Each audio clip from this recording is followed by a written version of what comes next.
Welcome back to Sink and Swim. I'm really pumped about this episode because it has a lot of really personal meaning for me. Not to mention, the story in this episode is the reason the sink and swim concept ever developed in my heart. And it was a concept, it was a way of being that has lived in my heart for what I can now say is a decade.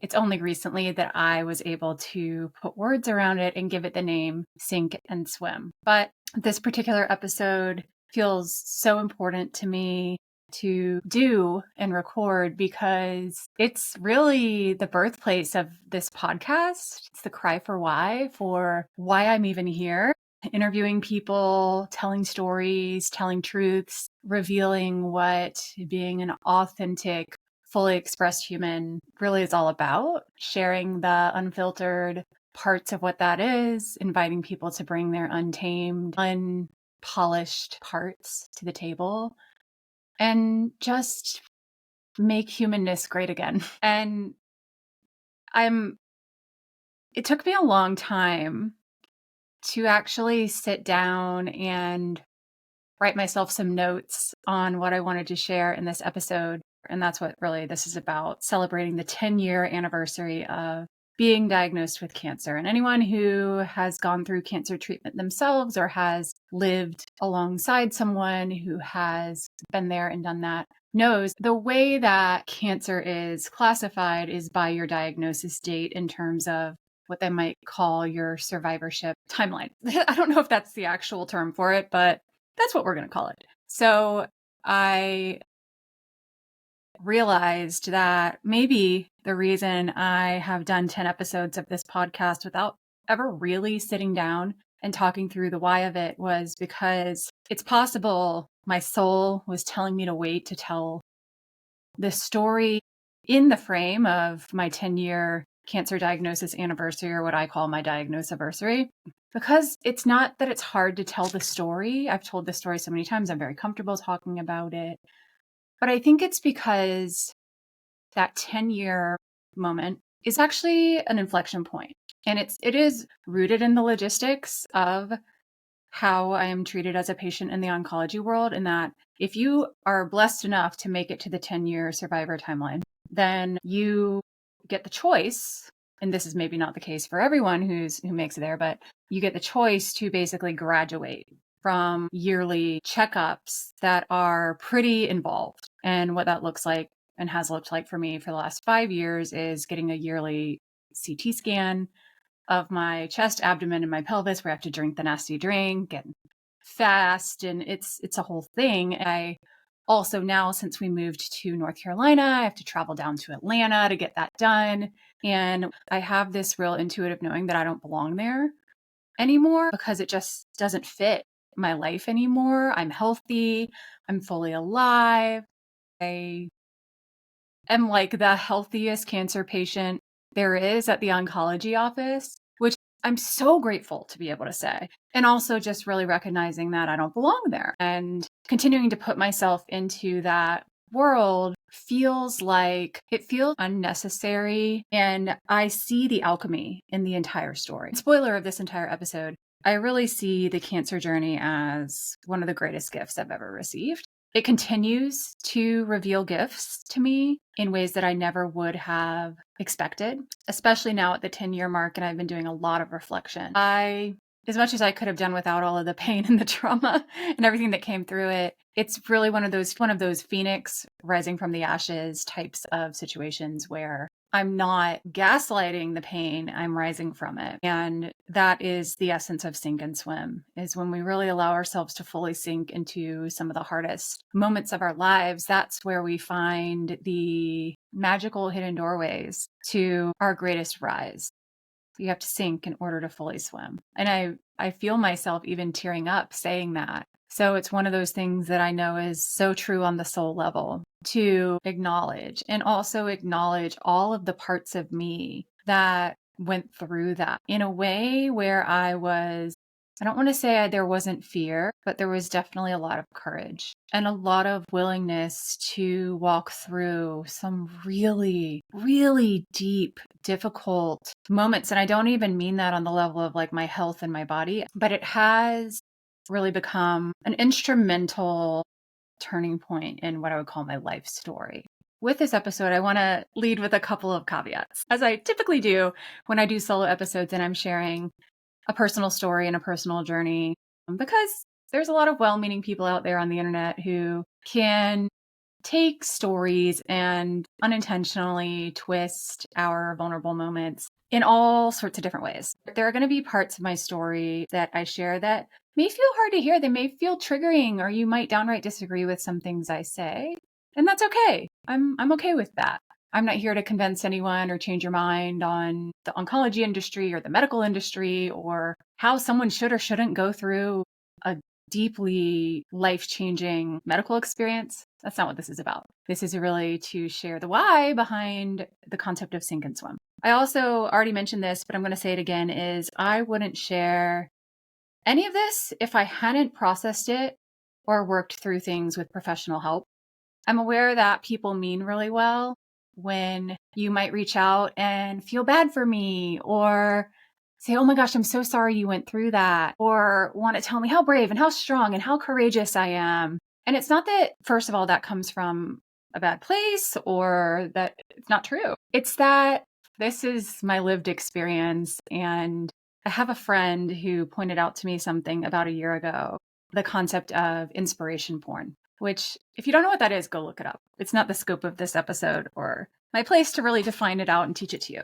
But when we're onlooking someone else's experience and someone else's story that sparks something moving in us, emotional, vulnerable, your own humanity. And there are brave parts and there are courageous parts and there are hard parts. It can turn into a bit of entertainment where you can't get enough and you want to keep drinking it up and asking questions and learning more. And, or if you're a super empath like me and you're very compassionate, you might identify with certain parts of my story and want to reach out and like give me support around it. And I love that. I love that. Thank you for doing that. And just know that I'm not sharing this as a means of seeking support. The best support you can do is share this story with your audience, with your friends. Other little caveats, because my audience, my industry, my world is like 90% medical people. I see you all listening. I'm definitely not sharing any of this in hopes of receiving unsolicited medical advice, wellness advice, things to do moving forward, not looking for health coaching, not looking for life coaching. Again, I have my own support team for all of that. Another caveat is I am not sharing any of this story as a representative of the entire population of people with cancer. I couldn't possibly have that amount of power. And so what that means is my experience is by no means the same as the experience of any other person who's gone through a cancer experience. And every experience is so fundamentally different.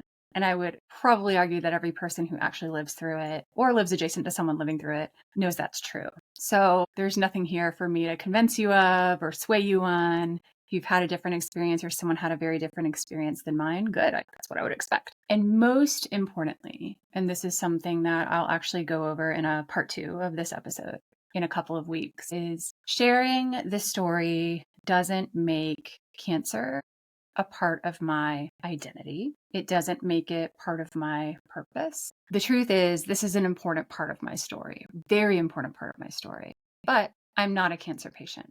Cancer is not the story. It doesn't define me. So this isn't a cautionary tale about cancer. This isn't a discussion about what to do and what not to do. As a patient yourself, it's not really a medical conversation, although it circles around a medical situation. All right. So the segments we'll go through in today's episode are the before. So I'm going to paint the picture for you of really what led to cancer. These are questions people ask me all the time. Like, wait, what was going on? How did you know you even had it? Because it's actually a quite interesting story. And then we'll talk about really getting into the nitty-gritty details of the time surrounding when I was diagnosed. It was just an incredibly physically and emotionally turbulent time in my life. So turbulent. And then 10 years later after diagnosis, what the top lesson or lessons are that I learned just from the lead up and the turbulent time to the diagnosis. You'll have to sit on the edge of your seat in suspense and find out what treatment actually looked like. The last section will talk about really how this integrates into not just starting this podcast, but how I've really redefined my identity and my purpose, because it very much has informed my work, especially because I am a medical provider who went through a life-altering medical situation that not only changed the way that I operate from a health perspective, but also changed the way that I operate from a professional perspective. And while I've talked about some of those parts, I maybe haven't done it in this context before. And perhaps some of my philosophies on approaching my both former identity as healthcare provider and my role in serving other healthcare providers will start to make a little bit more sense based on this part of the story. All right, let's talk about the lead up to the turbulent time of diagnosis. And it actually really starts when I was a kid. I always wanted to be a physician. I had a doctor's kit as a kid. I was fascinated when family members were in the hospital and we go visit them. And I was like, ooh, this place is interesting. I managed to have lots of mystery unicorn illnesses as a kid and a teen, one of which in kindergarten kept me out of kindergarten for like a month. Might have been longer than that, might have been shorter than that. At least in my memory, it was a month. But I always wanted to be a doctor. And so being in and out of the doctor's office a lot, for better or worse, being sick only fueled the dream. And it wasn't like, oh, there's this fascination with the human body in general. One of my favorite books as a kid was The Magic School Bus, Inside the Human Body, like the pictures of Mrs. Frizzle driving the bus through the blood vessels and all those things. I can still see it. I can smell the book. I was obsessed with it. And when I combined that with another huge part of childhood, which was being a highly, highly competitive swimmer, you combine this zeal, this curiosity, this intensity, which is just my personality. And then you combine athlete mentality, and like the idea of being a physician was my absolute dream goal. It was like a sport in addition to the swimming sport that I did. And in swimming, my mentality was sink or swim. Using the quote from Dory from Finding Nemo, just keep swimming all the time. And did anything to stay at the top, not only the surface of the pool, literally, but the top of swimming ranks, locally, across the state, the country, all of those things. I was very, very talented young swimmer. And that started to even derail itself once I was in high school. Injuries came up, illnesses came up, and it challenged that sink or swim mentality because injuries equal sinking. When you combine that with this curiosity about medicine, about the body, it only fueled it more, and it shifted sink or swim to sink then swim. So I'll sink, that's fine. I can go through illness, but I will rise back up. I will be that phoenix rising from the ashes. At that time, sinking and swimming were still polar, diabolical enemies of each other. So it was sort of like swimming was the thing that I got back from this horrible sinking thing that I went through. But oh, by the way, while I was sinking in that illness or that injury, I was learning all these things about the body. Well, all of this combined after college when I went to physical therapy school.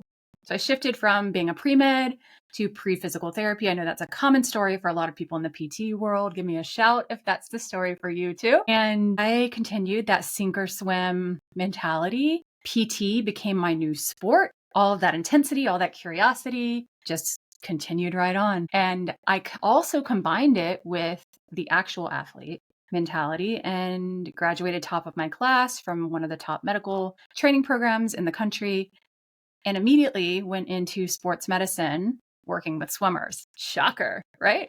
And so that's sort of the before, just painting you the picture of my personality. And I stopped at nothing to just keep swimming and stay at the top of not only my sport, not only my curiosity of being very good at what I did, but also then putting those things together and creating a whole profession out of it. And, within 2 years of graduating from physical therapy school, I was sort of a sought after sports medicine provider. I was teaching in PT school. I was writing books. I was publishing research papers. Honestly, it was the whole freaking gamut of things. I was speaking on big stages. Oh my God, you guys, it was insane.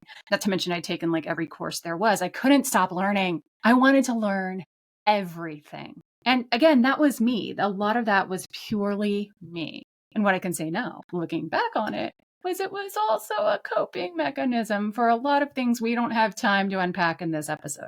But ultimately, what ended up happening was that just keep swimming, just keep staying at the top mentality was born and solidified, all while getting my identity and my purpose completely tangled up with all of those parts of the story. When I look back on it, I really see this beautiful, ambitious, curious, multidimensional being with all these different parts on the inside driving. And there was lots of inner parts. I do internal family systems work as part of my coaching work with my clients. And there was this one part that I've named her Dr. Christina Yang, if you've seen Grey's Anatomy, who was maybe a little too intense with needing to be the best. And it's not that I was necessarily competitive with other people. I've always stayed in my own lane. That's like a very swimming thing to do. I was competitive with myself. Generally, I was very focused on my own race and just wanted to see how far I could excel. Can I raise the bar a little more, a little more, a little more? It was definitely a moving target. And when that also got my identity tangled up in it, it was very difficult for me, whether it was the doctors I was seeing for my own medical mystery illnesses that were going on, or whether it was me becoming one myself, whether it was my mentors professionally, who were these amazing medical providers. My identity was tangled in with wanting to be just like them and having them on a pedestal. And that happened from a very, very young age, when that curious girl who loved the Magic School Bus book was like, ooh, this is interesting. And anything that my medical team, my providers, my physical therapists that I worked with over the years said was gospel to me. I just drank it in. Everything was gospel. What ended up happening with always swim, swim, swim, swim, swim, keep learning, keep growing, keep rising, keep following these people that you have on pedestals was I learned so much about medicine and about the human body and how to not only help it heal, but also how to control it. And again, I'm saying all that looking back on it. And ultimately, what I learned in my time as a young, vulnerable patient moving into someone who's now working with patients was I learned how to quiet the signals of my body or control them, keep them under wraps so that I could just keep swimming, whether that was professionally, helping other people. So I learned to quiet my own body signals so I could give to others. Very common trend in the healthcare industry. If you want to hear more on that, go back to episode 10 and listen to my conversation with Dr. Jessica Desjarnette. We really dug into that. But ultimately, in my zeal to just keep swimming, I didn't learn how to truly sink and listen. Body signal symptoms were seen as something to fix, to heal, to quiet, to alleviate, to manage, to wrap up in tape, whether it was kinesio tape or leukotape or taping an ankle, so that you could just keep going. It's very athlete mentality. It's not only athlete mentality, it's sink or swim mentality. So that's the first part, just to paint you the picture of the before. Ultimately, it's like I believed in medicine and science like it was scripture. And that brings us to the topsy-turvy time leading to diagnosis. So I was diagnosed at 15. I'm recording this now in August 2025. So 10 years ago, it was August 2015. To give you some context, I was 6 years into my physical therapy career at this point. For those of you who have listened to other episodes, if you haven't, I highly recommend you go back to and listen to my solo episodes. To give you more context, I had left my original dream job as a sports medicine physical therapist for young athletes, working primarily with swimmers, to a niche concierge physical therapy practice where I worked not only with swimmers, although I worked with a lot of them, I worked with a lot of other elite athletes, professional athletes, all kinds of people. And that particular concierge practice that I worked for right in 2015 was sort of an inflection point where I knew I had to get out of that job. Fortunately for me, here's the first gift that cancer brought. cancer gave me the opportunity to leave because I had to. It was sort of knocking on the door and going, hey, here's your opportunity to leave. I'm a great excuse for you to get out of this dumpster fire that you're in. But let's back up a little bit. So 2014, I was in a dumpster fire of a professional situation, we'll call it. I had been so driven, swim, just keep swimming all the way to the top. I had developed a bazillion and a half different chronic complex symptoms. I don't even want to call them illnesses. It was more like all these symptoms we were chasing that I couldn't quite get control over. And the first loud one that I could no longer quiet or manage or alleviate was panic attacks. Those came up in the summer of 2014, about a year before my diagnosis. And that was the first time I couldn't unhear, I couldn't unsee, I couldn't just keep swimming. I mean, there were times growing up where I was injured, where I needed to take a step back out of the pool. My collegiate swimming career actually ended because of a shoulder injury.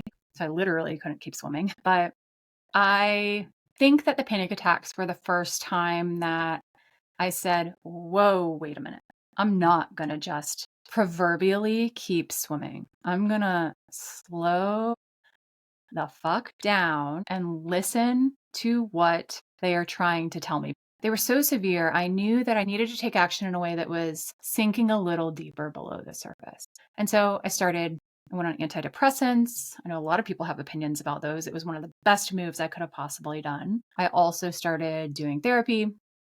And it was sort of the beginning of listening in.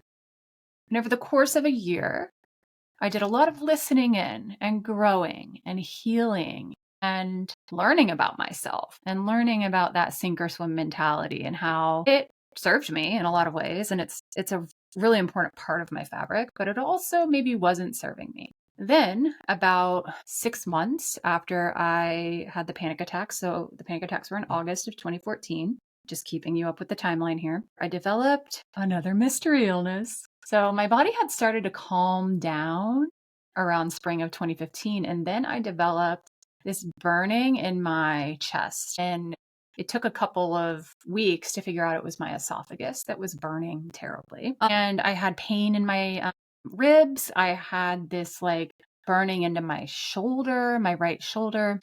Just kind of a weird situation that I couldn't quite put my finger on, knowing what I knew medically about the body, but also like I went to the doctor and they thought it was reflux. And so they gave me meds to take. And what was interesting was there was this little voice that was like, I don't think the reflux meds are going to really touch this. But I also didn't know what else to do. So I decided to try and take them. They didn't bring any relief. In fact, I think they made me feel worse. And one day I was sitting in rush hour traffic, driving to my dumpster fire of a job, and I threw up all over myself in the front seat. I was like, well, can't go to work like this. So I drove directly to my primary care again and was like, well, this isn't going to work. What else you got? And I went to see a gastroenterologist after that, had an endoscopy. Turns out my esophagus was riddled with a yeast called Candida albicans. I don't know if I said that right. Now, Candida is like a real hot topic in the wellness world where people will diagnose themselves with it. They might get diagnosed by a naturopath or a functional medicine physician as you've got Candida without actually testing for it. We all have Candida in our bodies. It's actually a normal part of the microbiome. It's part of your skin. It's everywhere. But there were literal sores up and down my esophagus from my like throat all the way to my stomach. Well, that explained the pain and the mystery burning and all the things. And so the gastroenterologist gave me medication. I took it. It took like 3 weeks. Didn't get any better. And that's when I started to look outside, maybe what we would call the traditional Western medical way of managing this. I started doing some Googling, research, reading blogs. This has been the age of blogs. This is before there were podcasts or really before there was like wellness TikTok or influencers on Instagram. None of that existed. So it was blogs. And I read that actually the way that you get rid of Candida is what's called the Candida diet, eliminating basically all sugar and grains and good tasting food from your diet. I saw a functional medicine physician about the same time and I loved it. It was a traditionally trained Western medicine physician, loved her. She was great. She was so thorough. She was like, oh, wow, like look at all these mystery symptoms you've had your whole life. She unpacked literally my entire medical story, which was complex. And I was like, wow, this is the first time anyone's ever really sat down and listened to me. She gave me an hour of her time. And it felt like someone was really putting the pieces together, not just to like solve the problem at hand, but figure out why it got there in the first place. And I loved that. This like curious, don't forget little Julie, that part of me inside, I actually call her Leslie Nope, if you've seen Parks and Rep. Like this like go for the gold, like super intense, means really well. Part of me, she was like, oh man, this is amazing. Like we could learn more. We could actually get to the root of this. We could actually solve the problem. It was great. They took like 27 vials of blood that day, and she heard about that mystery illness when I was a kid, and she actually traced it through my medical history. Well, it turns out all throughout my medical history as a child and into college and grad school, occasionally I'd have chest x-rays for random things, chest illness like pneumonia or bronchitis, or at some point I had to have them to get into college and PT school as part of like tuberculosis screening. From 8th grade on, we knew that there was this kind of large mass in my right upper lung. And every time I'd have a x-ray, it would show up and it was still there. I had several CT scans along the way, took a look into it, and the CT scan showed that the size of the mass never changed. If they take scans in succession and there's no change after a certain period of time, then they send you out into the world and they tell you you're fine. Well, that's what I was told. But that day in the functional medicine office, I mentioned that as part of my medical history. Oh, by the way, I have these random things that show up in my lung, and I've been told for years that it's fine. It's nothing. And I remember the physician looking at me and she was like, that's interesting. Let's look into that. So she ordered another CT scan. Mind you, it had been 9 years since my last one. And so I was convinced it was nothing. In fact, at some point, I'd seen a pulmonologist to follow up about the mysterious mass in my lung. And that pulmonologist had told me to tell every other physician I ever saw again not to worry about it and that it was nothing. And that's exactly what I did.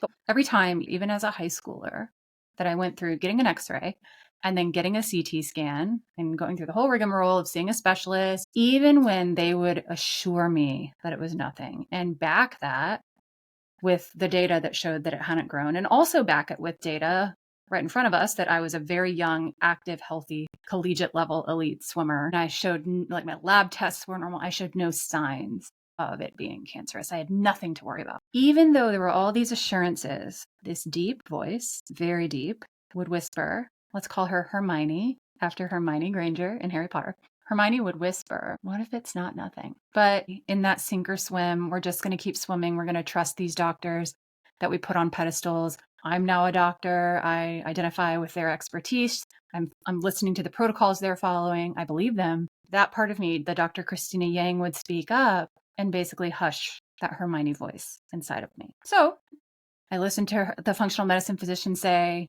okay, we're going to get a scan. And I was like, that feels optional. I don't know who to believe at this point because the lung expert told me that it's nothing. And then this person who's not really a lung expert is telling me she wants to look into it. And it's one of the first times in my time as a patient who was also a medical provider, who was someone who also idolized the medical world, was like, I don't really want to do anything about that. Mainly because that deep voice, I was afraid that deep Hermione voice was right. And I didn't want to find out what the answer was. So I decided to pursue the Candida pathway and the functional medicine pathway for managing Candida, which was indeed a Candida diet of eliminating literally everything from my diet except for what I jokingly call cardboard and water. I rid my house of all things, including fruit containing sugar. I learned very quickly and failed many times on how to cook gluten, dairy, grain-free things. I ate so many vegetables. Oh my gosh, you guys. I experimented with so many vegetables and I learned that eggplant is disgusting. Also, why do we call it eggplant?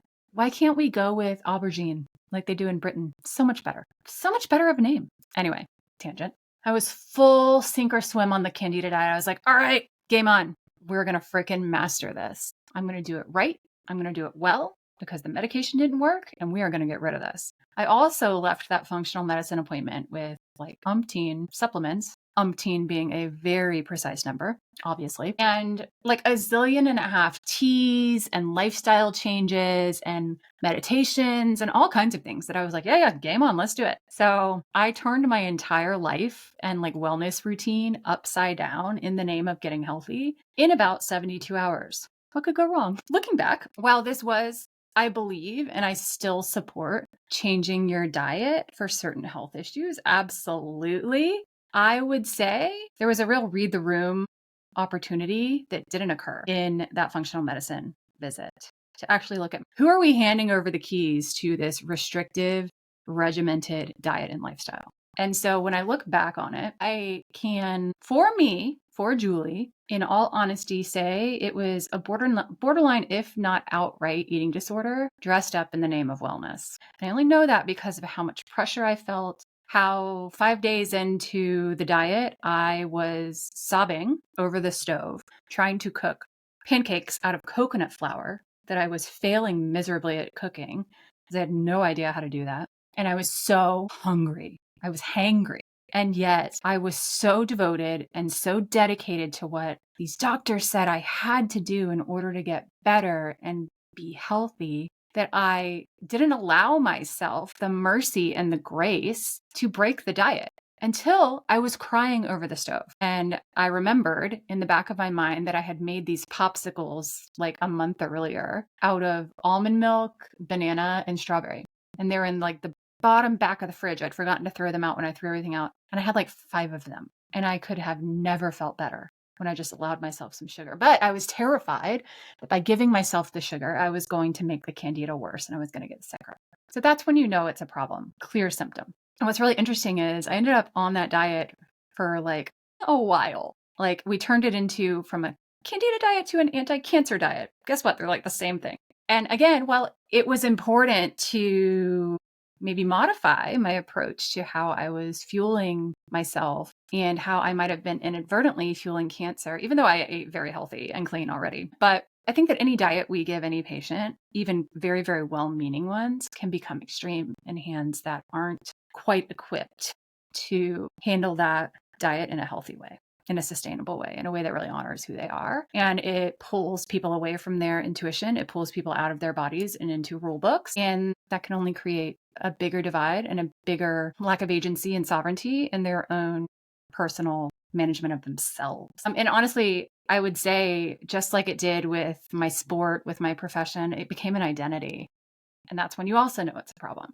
So I was admiring people. I was following the rules. I was absolutely pledged allegiance to the scripture of science and medicine, even functional medicine, which seemed to have a lot of new evidence coming out, although a lot of it was anecdotal, not necessarily randomized control trials on removing sugar in certain situations, right? A lot of my colleagues had moved into that world. A lot of my friends had moved into that world. So of course, it wasn't just becoming my identity. It wasn't like purpose only. It was also like my community around me started to be all of these people who had started to branch into that world. It was becoming very cool in 2015 to kind of move out of the Western medicine world and swing the pendulum sort of all over to this whole like all natural, we're going to do it with diet and lifestyle, but we're not going to take medication thing. And I learned that firsthand with Candida. So that was May of 2015, just to catch you up on the timeline. The esophageal stuff did actually start to improve. So here's the other thing that reinforced maybe the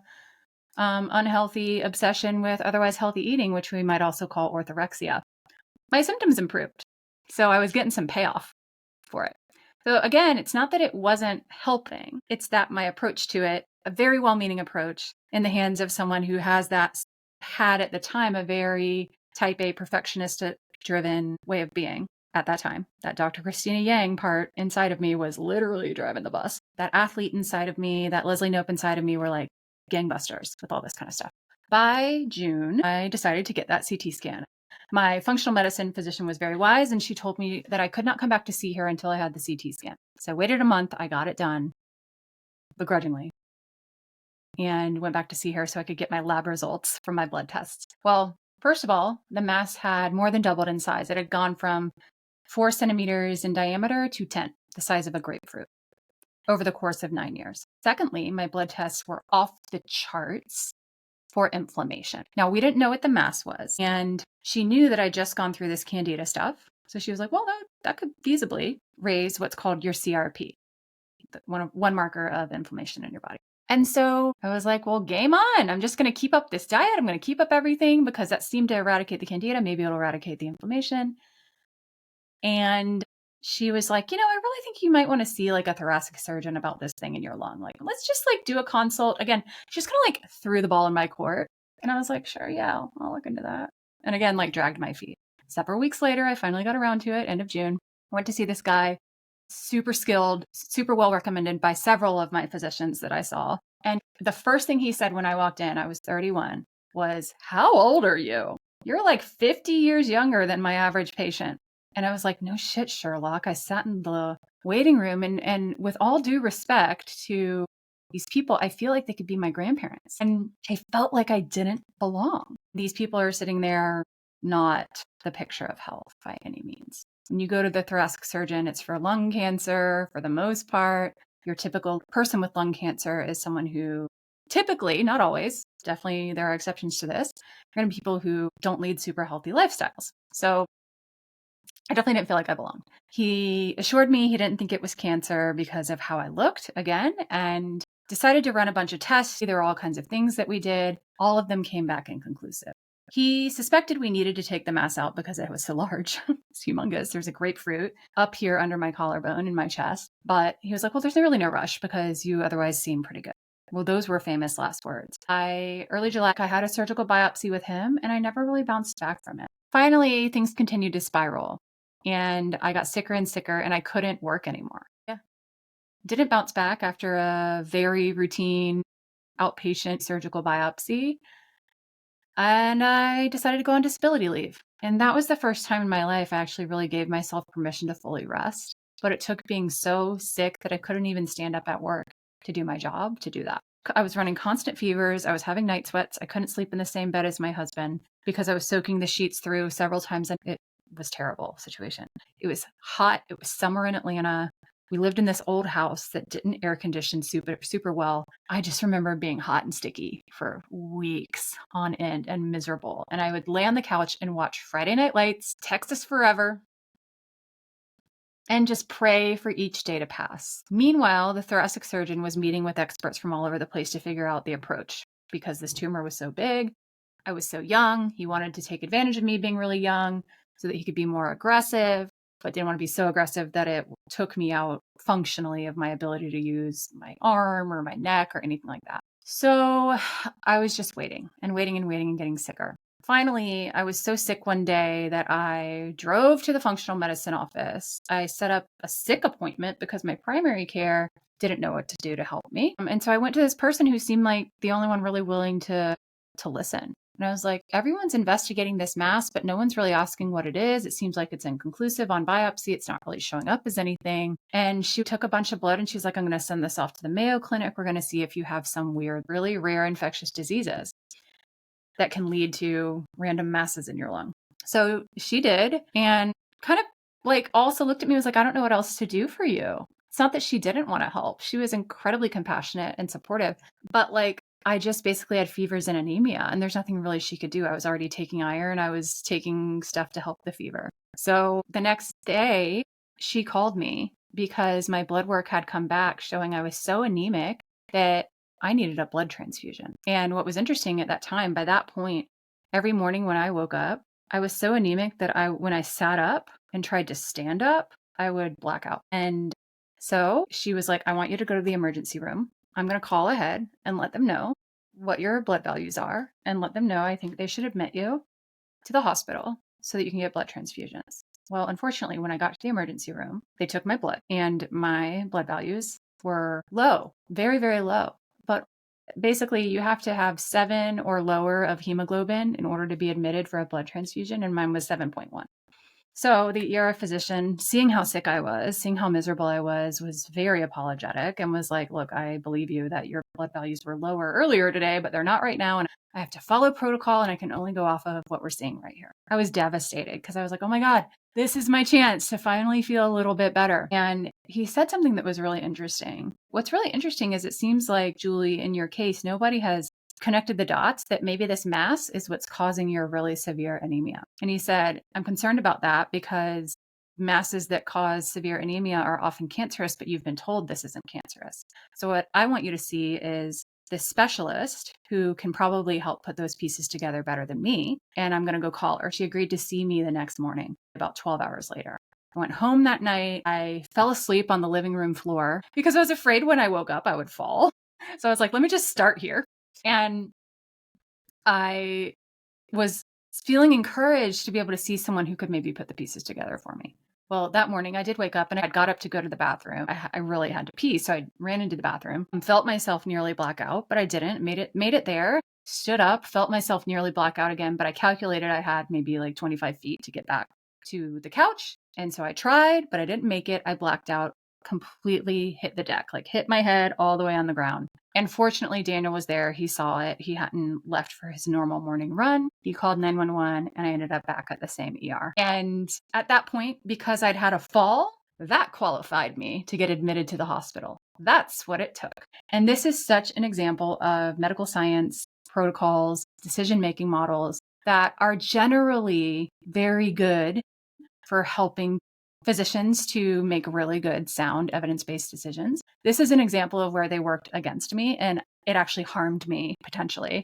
Thankfully, I wasn't injured super badly from the fall, but it could have harmed me worse because of following the rules. And it's such an example where I remember leaving the ER that night and I was like, this is bullshit. Like that voice inside of me that knew better, that was like, this is not nothing. These are definitely connected. I want to find out about this. I want to be admitted. I want a freaking blood transfusion. I know that's what I need. That voice was getting really loud. And that Dr. Christina Yang voice was like, but no, we have to listen to doctors. You're a doctor. You get it. Like, it was such a conflict inside of me going on. Well, finally, when I hit the ground at that point, I'm like, you're giving me a freaking blood transfusion. My blood better be the right level to earn this. Well, turns out by the time I get to the hospital and they do decide to admit me, my hemoglobin's not low enough. And it stayed that way for 2 days that I was in the hospital. So now we're at August 2015. They did a million more tests. We exhausted every test they could possibly do at this point on why I was fainting, why I was so anemic. Did I have internal bleeding? Was it a heart problem? Did I have a brain problem? Everything was normal. It was infuriating. And finally, they were saying, well, there's really nothing we can do for you. Your blood levels aren't low enough for a blood transfusion. They were like sticking to the letter of the law on this one.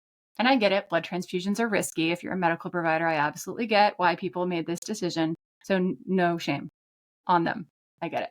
But I knew that voice inside of me knew that's what I needed. And I was angry, especially as a physical therapist who knows about falls and fall risk and wouldn't dare go into a hospital room and tell a patient to get out of bed when they were that anemic. Like that would be malpractice. I knew that them telling me I could get out of bed and go home was incorrect. I was so angry. And I remember just being so angry about it and telling Daniel, and he decided to leave. It was about 6 p.m. and he was going to leave and go get me Chick-fil-A, sort of my comfort food. At that point, I also decided who cares about the diet. I was so mad. I felt so sick. And he went and got me chicken tenders and I think chicken soup or something. And it was glorious. As we are sitting in my room, it's about 7:30 at this point, eating Chick-fil-A, there's a knock on the door. And in walks a woman with dark curly hair and a white coat, a physician. She pulls up the hospital recliner next to my bed. I put my Chick-fil-A aside. She introduces herself as, I'm the person you were supposed to see, that specialist the ER doctor sent you to. And you never came to see me. So as it turned out, I fainted and ended up back in the hospital the morning I was supposed to see her. I stood her up. And she said, you've really been through it. And I've read your chart. And I'm so sorry that it seems like nobody knows how to help you. But I know how to help you. Those two sentences, I'm so sorry it seems like nobody knows how to help you, but I know how to help you. I'm tearing up just picturing it. That's all she had to say. She could have said anything after that. She could have told me we were going to the moon. And I would have been like, how do I sign up? Where's my spacesuit? It was all I needed for someone to say, I see you. I get it. Here's what we're doing. Here's what needs to happen. It was like one of the most validating moments. And it was so validating to my inner voice. That was like, this is something. There's something here. And I need help and I need someone to see me and hear me. Well, here's one of my favorite parts of the story. She knew that I didn't show up for the appointment, but she was on the hospital floor hearing a colleague talk about my case. And she put it together that I was the patient the ER doctor had called her about 3 nights before. And she sidled up to her colleague, listened in, looked at my chart, even though I wasn't her patient, which you're not really supposed to do, and said, "You've got it wrong. She doesn't have nothing. What she has is cancer. That thing in her lung that everyone has told her is nothing, the reason she has anemia is because that thing in her lung is cancer. The biopsy says it was inconclusive and or benign. It's not benign, it's cancer." And she's explaining all of this to me, that she then sort of stole me and was like, "I'm going to go see her." So she's staying after her work day to come see me in the hospital, knowing they're thinking of sending me home the next morning. She comes in at 7:30 at night. It's not usually when physicians are rounding and seeing patients. And she's explaining all this to me, and she explains from start to finish why this is cancer and why nobody knew it was cancer. It's called an inflammatory myofibroblastic tumor. It's a very rare form of sarcoma. Sarcoma is a soft tissue, connective tissue cancer. It occurs very often in the lung. It arises from the connective tissue around the lung called the pleura. It's not a lung cancer. It comes with very, very slow growing speed. It usually occurs in childhood. Remember that mystery illness I had in kindergarten? We traced it all the way back to there. The symptoms can come and go. They can appear to be other things like asthma or allergies. And it's called inflammatory, and so it raises your inflammatory markers. And when you have inflammatory markers, it brings on Candida in some people. It's only diagnosed in 100 people in the United States every year. It's that rare. And that's why when I had a biopsy, even the pathologist who read the biopsy didn't quite recognize the cell type enough to flag and say, "Oh, this is something." They kind of were in the neighborhood of describing it. They didn't go so far as to say, "Oh, this is a cancer. We need to treat it like it's a cancer, not this just random thing that we're going to take out of our lung with surgery." And then she tells me something really interesting. She says, "It's not a lung cancer. It's a connective tissue cancer. And that's why all these years you've been told it's not cancer. It's nothing." Because they're looking for lung cancer symptoms. Now, by this point, I had developed a cough because the mass of the tumor was pressing on my collarbone and my ribs and my windpipe. But typically it doesn't create respiratory symptoms, except for the fact that I was diagnosed with asthma in high school. And that was managed pretty well with inhalers. So she was like, "It's not a lung cancer, but here's what's really interesting. By mistake, this particular tumor in one case study was diagnosed as a lung cancer. And it went through a clinical trial where a new type of lung cancer drug was being tested.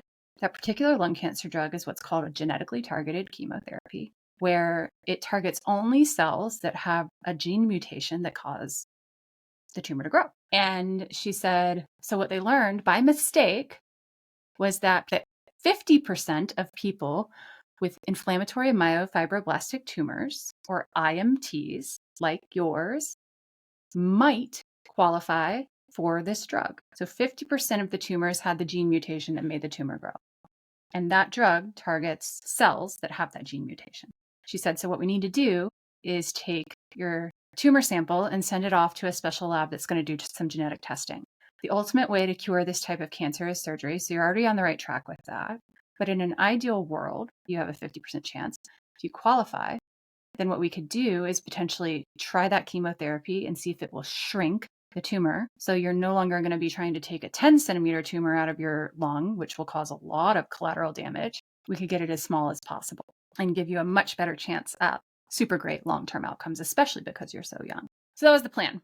I would go forward with surgery. And if we got the genetic test back before the surgery and they showed that I qualified for the drug, then we would start the drug. If the test didn't come back, I would still go forward with surgery. When she left my room that night, I remember almost throwing a party, celebrating. And that might feel really counterintuitive. But if you've ever gone through chronic illness that everyone tells you they don't know what it is, and you finally get that diagnosis, it's one of the most validating and celebratory moments of the whole process. You finally feel seen. Those voices inside of me, that Hermione voice that said for decades at this point, what if this isn't nothing? What if these experts are wrong? What if these people you idolize and put on pedestals, just like you, doctors like you, what if they're wrong? That voice that my inner Dr. Yang had squashed for years so that I could just keep swimming. That voice was right. I was not only awash with celebration, relief, and validation, but we had a plan. And the first part of that plan was to give me the blood transfusion that I also knew I needed. I actually had 2 of them before I left the hospital. And that was so I could safely go home and build up strength for surgery. I also went to the oncology office for a couple weeks after that, getting ready for surgery. I had iron infusions. In her words, it was like very sports medicine approach, even though it was oncology, was like, we got to juice you up for the main event. Got to get you ready. And I so appreciated that because it spoke to me as the athlete mentality, as that sink or swim mentality, like we're going to swim. The problem was, even in those 2 weeks, I was so sick. I'd lost so much weight. I'd actually fractured ribs from the dry cough that I had. And because the tumor had grown into my ribs, I was in pain. And the athlete in me knew this is no way for me to show up for the main event. I wasn't ready. And that inner voice spoke up loud. In fact, it was in that time that I realized there was another part of me. It wasn't just Hermione, like my intuitive voice, which is what I label intuition with. I call that voice Cassandra out of Greek mythology, like the warning voice that no one's listening to. Cassandra was like, you shouldn't have surgery. You can't have surgery. This is wrong. And in those 2 weeks, from leaving the hospital to when my surgery was scheduled, I was awash with dread because I heard that Cassandra voice inside of me. I believed her. And yet, all the people, even this new expert, this oncologist, were like, this is right. You need to have surgery. This is what you need to do. This is what our plan is. So I was diagnosed on August 12th, 2015. This episode is being released on August 13th, 2025, 10 years and 1 day to the day of diagnosis. 2 weeks later, August 26th, 2015, I was scheduled for surgery. On August 25th, I woke up barely able to put one foot in front of the other. I was feeling so heavy with dread. It was time for me to go to the hospital for my pre-op appointment, run tests, make sure everything was good. I knew that all my blood tests would be back to normal, generally speaking. I was still running fevers. I knew that on an emotional level, I wasn't ready. I knew physically I could withstand the surgery, technically speaking, but I didn't want to. And as I was walking out of the house, I'd grabbed the keys to go to the hospital. My phone rang. It was someone from the hospital calling, which was not a new thing at that point in my life. It was annoying because I was like, you're kidding me. Like, they're calling to confirm my appointment when I'm on the way here. Like, did they think I wasn't going to come? And so I ignored it. I didn't want to hear from people at the hospital. I was dreading it so much. Well, that number called right back. So at this point, I'm like, wow, persistent. All right, fine. I'll answer the phone and humor this person who's just following protocol. Well, it turned out it wasn't just like an assistant following protocol to confirm my appointment. It was the oncologist. And she sounded incredibly cheerful. And I just remember the emotional contrast I felt. Like, she was cheerful and I felt so much dread and anger that I was going through this because I felt like I had to and didn't have a choice. And yet it felt wrong. And she said, well, good news. Your genetic test actually came back just this morning. And the best news of all is you are in that 50% of tumor types that qualify for the drug. And what that means is we're going to postpone your surgery and we're going to try and shrink the tumor. Literally the 11th hour, she called and surgery was off. And what did I feel? Validated yet again. Because my inner voice, that inner Cassandra and the inner intuition, Hermione, they were right. They were right. I wasn't supposed to have surgery. And those test results didn't have to come back before surgery. That was the plan. I was going to have it whether we had the test results or not. Months later, after I had the actual surgery, which was about 9 months later, and after the tumor did shrink with the genetically targeted chemotherapy, the surgeon said, well, I'm really glad you didn't have the surgery when this tumor was 10 centimeters because I'm not sure you would have survived. That was the existential dread I was feeling. I knew that deep voice, that Cassandra voice, she knew this was wrong. And if you don't believe in divine intervention of any type, let this be your tale. It could have just been a coincidence in timing, but there was absolutely a hand at work there, a greater hand. At least that's what I believe. I believe that was also true on August 12th, 2015, when at the 11th hour, the physician came in with the answer. She treated me like a human. She told me, I see you. I know what the answer is. And she, again, was sort of the portal of that divine intervention on August 25th, almost 2 weeks later, stopping the inevitably harmful thing that was going to happen to me. So that's the descent and the very topsy-turvy time of diagnosis. Now, there was lots that happened after that. I gave you a tiny sneak peek, but that's not the purpose of this episode, to talk about actually going through treatment. Spoiler alert, I made it. And the cancer has not recurred one time since then.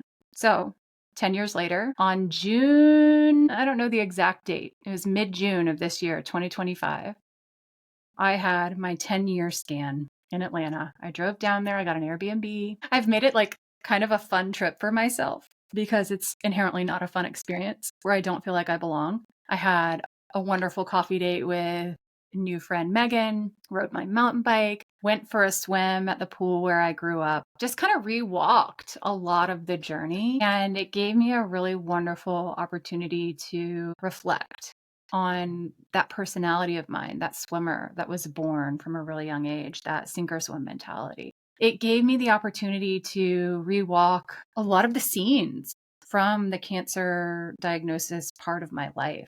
Drove by my old house, drove through the old neighborhood, drove through places I used to work, drove by them, even the dumpster fire job. And it gave me the opportunity to really reflect on, of course, how far I've come, but how I've really shifted from sink or swim to sink and swim. The sink and swim actual moment came later. It was right before surgery happened, where I really made that shift. But the short version is that I learned that it's not sink or swim. It's not sink and then swim. And these are like enemies of each other. Sink is actually the best friend of swim. It's both. That when we sink, we find these moments that feel like dread, that feel like powerlessness, where we recognize that the voices behind those feelings, the Hermione voice, the Cassandra voice, they're here to tell us something really important. It's in those sinking moments where the body has these symptoms that we're trying to quiet or manage or alleviate or relieve or get rid of that are giving us information on how to actually swim into who we really are, into what we're really meant to do, into who our people really are. And when I really sank in and saw in those moments, wow, those voices were 100% correct. It not only affirmed for me that my inner voices are the best and most skilled and expert doctor out there. No other person on a pedestal knows more than I do. And they were right. They knew just as much as that expert oncologist. It's not that she doesn't know a lot, and it's not that I didn't need her.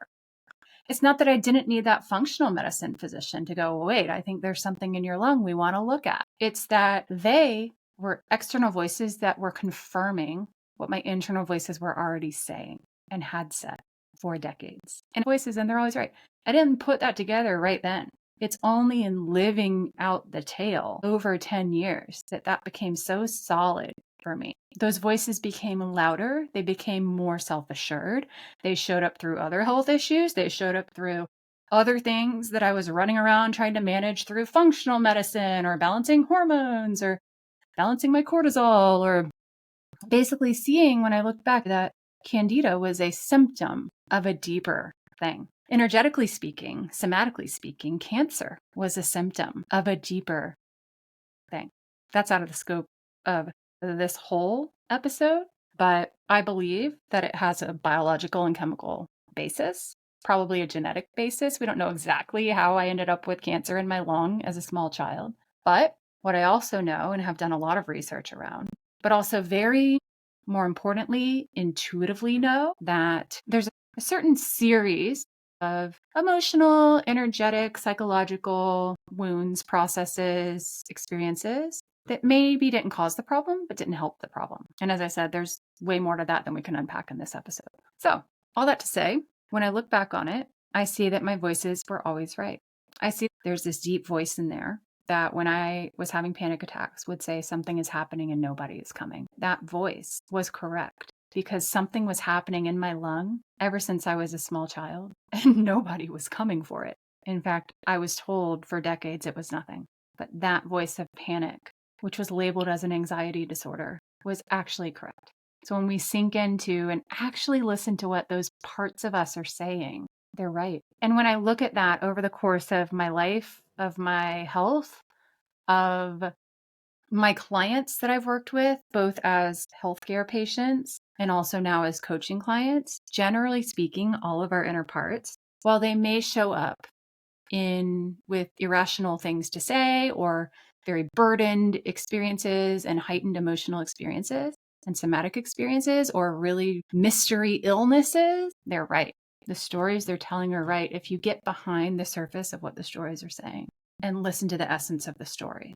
And so that's how I came up with the idea of the soul story, of sinking in and listening to the soul of the story being told.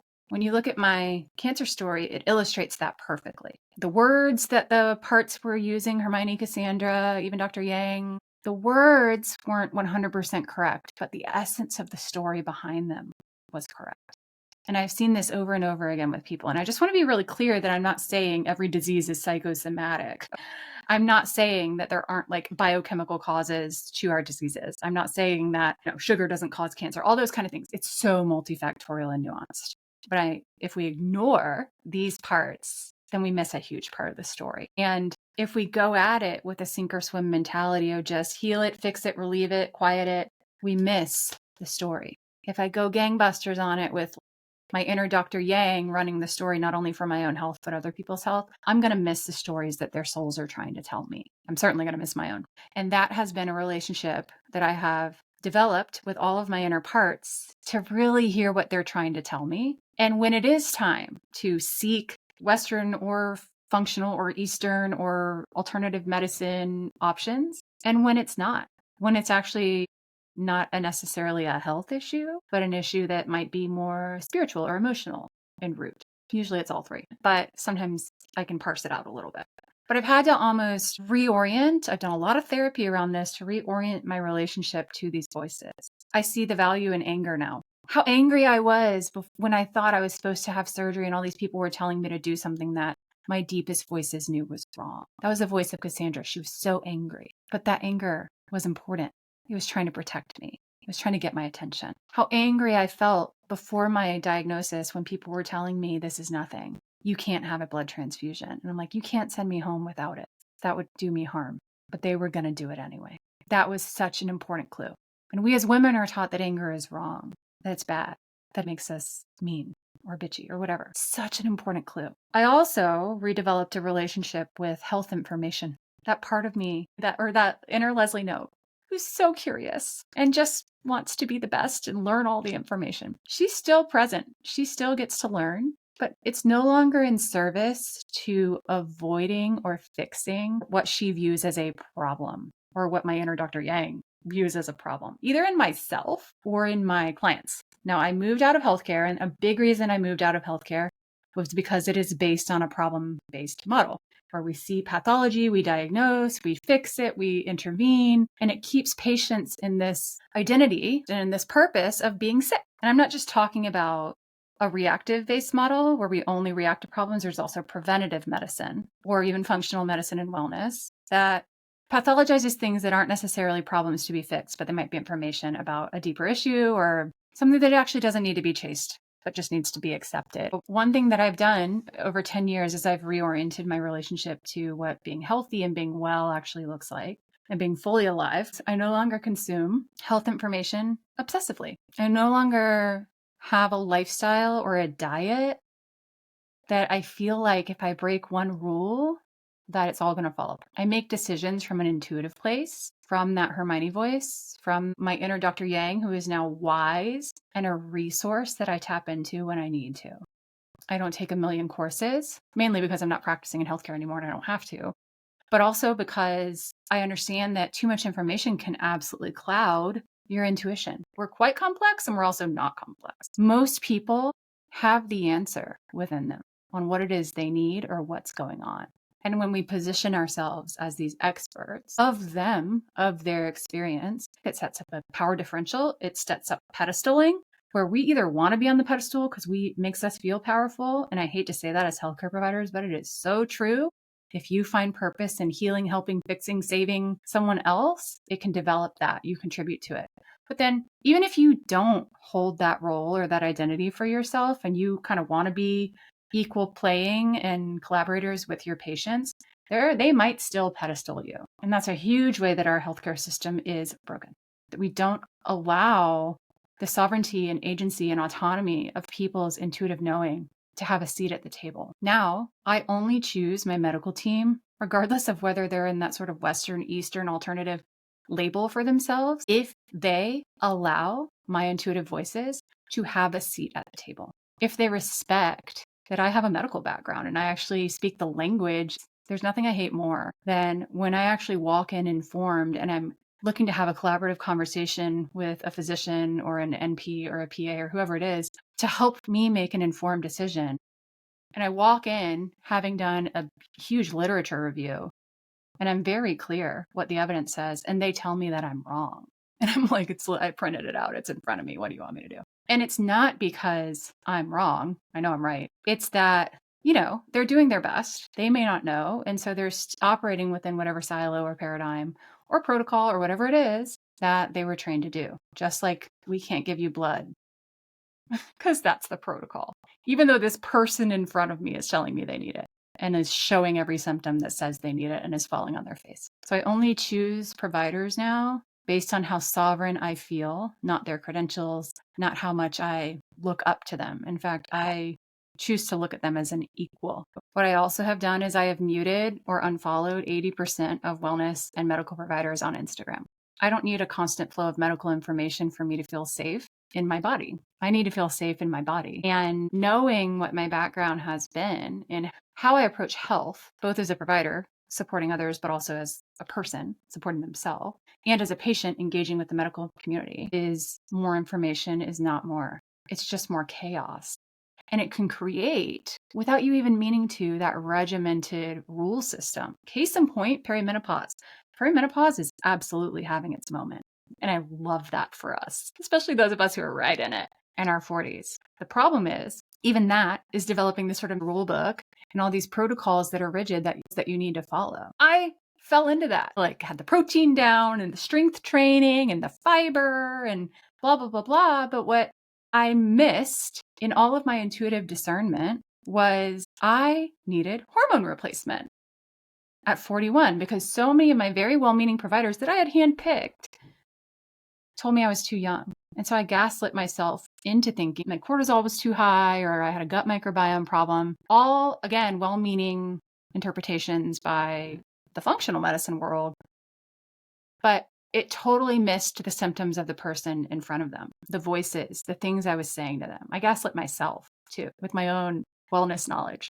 And the other thing that was missed was I'm an athlete. When you add that layer into perimenopause, you can get what's called REDS. Guess how many studies I've published on REDS? That's my research area. Relative energy deficiency in sport, AKA the former version of the female athlete triad. You can set yourself up for like subclinical REDS if you're an athlete in perimenopause, because your hormones are already declining, your metabolic needs are different, you're very active trying to keep your weight under control and your muscles under control and your brain healthy and all this stuff, and you can put yourself into an energy deficit and not fuel correctly. So all this like cut out sugar, high protein, high fiber, etc., I inadvertently was cutting out too many carbs. It's not that I cut them all out, but it was like a watered down version of the cancer and anti-Candida moment until I caught it and was like, I heard my body and it was like, eat some freaking carbs. And I recognized how far I'd come from that like restrictive eating pattern that I got myself into a decade before. But even then, there were just a couple little things to work through emotionally that were fear of doing that because of how much carb shaming, how much sugar shaming there is in the wellness industry. So that is why I mute those voices, because it moves me away from what actually applies to me and what I actually need. I've put myself on a need to know basis instead of a nice to know basis with all of that kind of stuff, which also feels like as a medical provider, I'm not looking at or listening to my colleagues and my friends. But when everyone out there is preaching those things from a really great place, it's not my place to consume it. And I can still support them in other ways that doesn't look like liking all of their posts. So if you're one of my friends and I haven't liked your posts recently, it's not personal. I'm doing it to take care of me. You keep doing your stuff. Super proud of you. The other thing that I just want to call out is in the wellness industry specifically, it's like a multi-billion-dollar industry now. And I'm reading a book. I don't have it near me, but it's called How to Be Well. It's an investigative journalist who has really started to unpack some of the myths, some of the good parts, and some of the extreme non-helpful practices and advice that has come through the wellness industry. It's an unregulated industry, just like the beauty industry, just like the diet industry. And what she really equates it to is an evolution and a combination of the beauty and diet industry. Now it's just dressed up as clean and green and biohacking, and it's dressed up as health and wellness. And it's really nothing more than what we might call purity culture or eating disorders or orthorexia, or what I call health dysmorphia, where we see ourselves as unhealthy when we actually are quite healthy. We're constantly trying to solve problems that aren't actually problems. And then all we're constantly doing is fixing ourselves. We're projects to fix. We're not actually living. We're not actually well. It's completely paradoxical. It's what I went through from such a good place with both the Candida diet and the anti-cancer diet. Guess what? Now I eat everything. It's fine. And it took a lot to get me here, to be able to be intuitive about that. But I recognized just how it was purity culture. Women need to be pure and perfect and small and skinny and nice, not too much and not too emotional. Because if your cortisol is out of imbalance, you might be too emotional. Like taking all of these things geared towards women and telling us to be less of them. And now we've added on health and wellness packaging to make it feel even more righteous and correct. Now I've decided I'm unsubscribing. I'm going to jump in there when I need information that's actually helpful from people who actually are willing to listen to all of me and honor all of me. But my inner doctor is now a calm, discerning Dr. Yang who works together with my intuition, my inner Hermione, who listens to the warnings from my inner Cassandra, who also still has big goals and wants to achieve with my inner Leslie Knope. But now we're trying to achieve what feeling full joy and full aliveness actually looks like and feels like, even if that means we don't have as many rules and structure to help us feel safe. I'm no longer fixing. I'm not optimizing. I am perfect as I am. There's no more perfectionism in health. Perfectionism was never healthy in the first place. I sync, I listen, and that's what allows me to swim into full aliveness. So that's what allowed me to really step into what I offer now. Sinking in and listening to people's souls, those parts that they might have been told to quiet or manage or relieve or fix, especially when it comes to emotional signals and thoughts that we're told, just shift your thoughts or your mindset, whatever, your beliefs. They're bringing really important information. It's a really important part of us. And in those messages is your soul story. Those messages tell you who you are. Most importantly, that who you are is not all the things you do. It's not the diseases you have. It's not the people you help. It's not all the roles you play. You're so much more than that. What makes you fully human and fully alive and a beautiful luminaire soul is none of those things. But your soul also has a story that tells your purpose, what you, your beautiful soul, is designed to do in this lifetime. And most people come to me, that's usually people's entry point, is this intuitive tug, these voices of their own. They have different parts, different names, all these things that are saying, this is not it. This thing I built is not it. And sometimes those voices are showing up through body dysfunction, through chronic illness, through all these weird symptoms. And they're managing all of it. Their hormones are all out of whack. Most of the people are recognizing this right around midlife when we're all starting to have no more fucks to give and we're asking all these like deeper questions existentially about who we are and what we're supposed to be doing. But that's typically the entry point is, what am I supposed to be doing? Sometimes it's, okay, I built this business, but I don't want it like this anymore, or I want to get back to work because I've been a stay-at-home mom for a while, or actually I want to be a stay-at-home mom, or I want to leave my job and build a business, or I want to do a complete 180 on my career and leave an entire profession, or I want to retire early. Lots of things come up, and it's a beautiful process to help people sink in and go through the process of sinking, because there's a lot of identities you have to remove. I call it the conformity corset, all the things we think we are, all the identities we think we are, all of the roles we play. You can't just rip it off and figure out who you are in like one fell swoop. It's a very slow process. And so that's the work I do with people. It's co-creative. It's collaborative. We get really curious about those inner parts and the stories they're telling. We get really curious about the signals from the body. And that's the part I love about being a healthcare provider, is I can really help them differentiate between, this is like a health issue where I need to seek help from a medical professional, or, ooh, this is more of a somatic cue coming from my inner parts, from my spirit, from my soul, that's asking me to listen to it. It's such a beautiful part of inner parts work and somatic work that I help people do. And I trust that people in front of me, just like me, they have the answers. I'm not here to give answers or advice or direction, especially not any that goes against their inner knowing, for sure. I love helping to hold space for people to return to their own knowing and to help unburden all of those inner parts that are operating in a way exaggerated way, like all of mine were as well. I help people see that their sensations, the things you feel and experience in your head and your body, they are messengers, not problems to be fixed. Everything is there for a reason and it brings value, no matter how annoying it is. So there's alchemy in that. And we aren't just putting lipstick on a pig and saying, oh, let's look on the bright side and see what this is here to teach us. No, we actually go into the muck of the annoyance, of the pain, of the tension, of the anger, of the grief, of whatever it is, and cozy up with it. And usually when we sink all the way down there, that's where those inner messages come clear.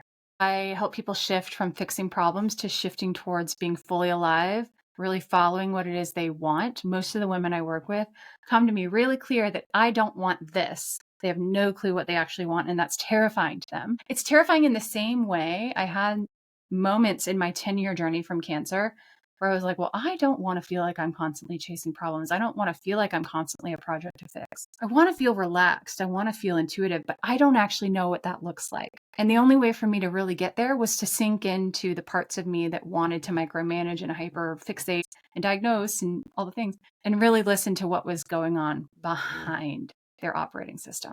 I know those parts, those voices of my soul story, they always knew. Even before we called it cancer, they always knew.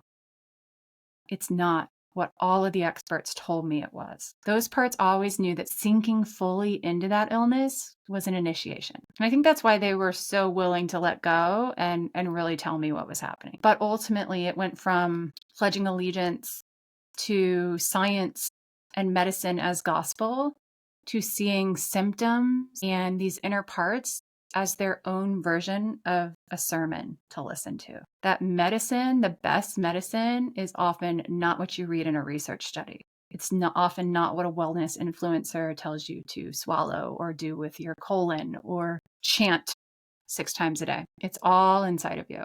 And sometimes you need someone to help you translate what all those things are saying to you. And that's what I am here for.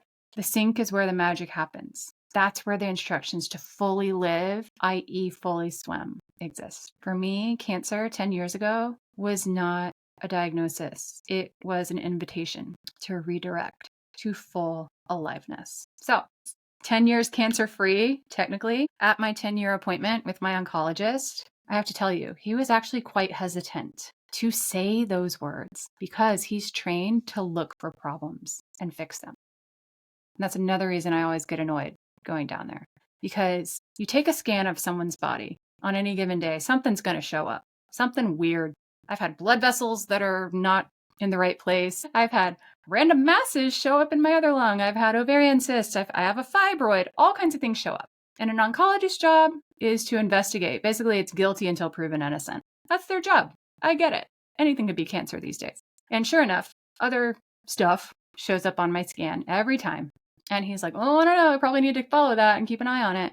And sometimes I decide we're going to follow it when it seems like it's a good idea. And sometimes I'm like, you know what? I'm comfortable living my whole life without having to run down a rabbit hole of doing a million tests that will ultimately turn up non-conclusive and keep me in this spin of being sick or being a project to fix. When I went to my 10-year appointment, I had to point out to him it was 10 years, first of all, because he was so focused on all the things in my scan that could be something but are probably nothing. And finally I said, hey, can we just agree that the original tumor hasn't recurred in 10 years? Can you say that out loud to me? And he did. And I said, can we agree that I don't need to have scans for that tumor anymore? Can you say that out loud to me? And he did. And the whole point of me making him say that was almost a ritual, because to me, inner voices were saying, this has been complete since you had the tumor removed 9 years ago. It never recurred. You are complete. My inner voices have said that. And I love that my orientation to my body and to medicine has changed, where those people on a pedestal are no longer the ones giving me the information. My internal doctors are. And because we're humans in community, we can't always know the full truth until it's reflected back to us by someone else. So what I was simply looking for was affirmation, and I got it.